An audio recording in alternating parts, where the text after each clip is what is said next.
The Secretariat has been directed to include the articles of impeachment in the calendar for ordinary business for referral to the impeachment court, which shall be convened on 18 May 2026, 3 p.m. or at the possible soonest time. Handa na ang Senado para sa gagawing paglilitis sa impeachment ni Vice President Sara Duterte. Ito ay matapos formal nang matanggap kagabi ng Senado ang Articles of Impeachment laban sa pangalawang Pangulo. Ayon kay Senate President Alan Peter Cayetano, hindi na nila patatagalin ang proseso at agad itong itatakda sa Calendar of Ordinary Business. Dagdag ni Senator Cayetano, pinag-iisipan na rin nila ang magiging schedule ng trial kung saan maaaring magkaroon ng marathon hearings o pagpapalawig ng oras hanggang gabi upang hindi maantala ang regular na trabaho sa lehislatura. Offhand, either Monday to Wednesday or Monday to Thursday. Definitely hindi on the Friday because you need a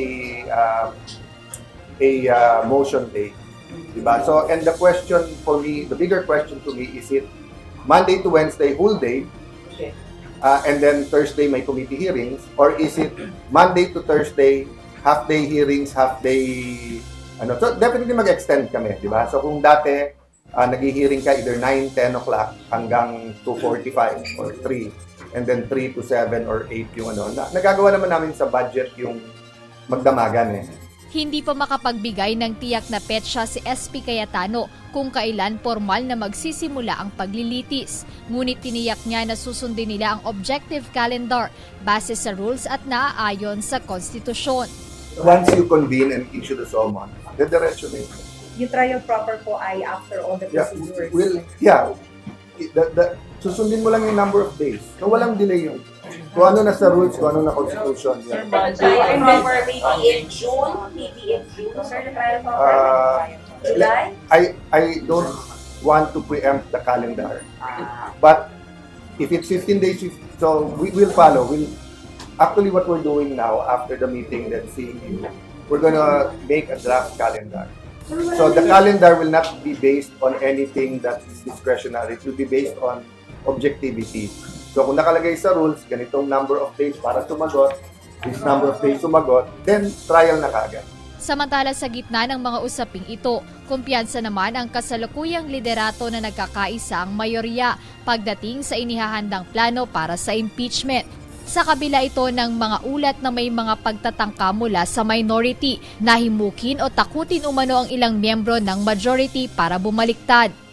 On our side, wala. On the majority side, wala. Hindi ko alam sa minority.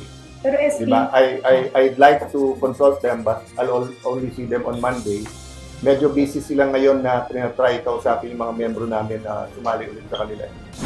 Ipinaliwanag ni SP Cayetano na walang balak ang majority bloc na baguhin ang mga dating rules sa impeachment upang maiwasan ang delay. I'm saying it won't come from the majority kasi nag-meeting kami kagabi. We are happy with the former rules. Kung ano yung good na rules kaya sa mga dating na-impeach, good din sa amin ngayon. So, kaya lang, hindi ko matatanggal yung karapatan ng bawat senador na tumayo. Ang problema, madidelay kung babaguhin pa yung rules kasi ipapublish pa ulit yon. But from the majority, that's why it's a letter, I just want it to be safe. Jed Neresina, UNTV News and Rescue. Diyos ang aming sandigan, serbisyo publiko ang aming pinahahalagahan.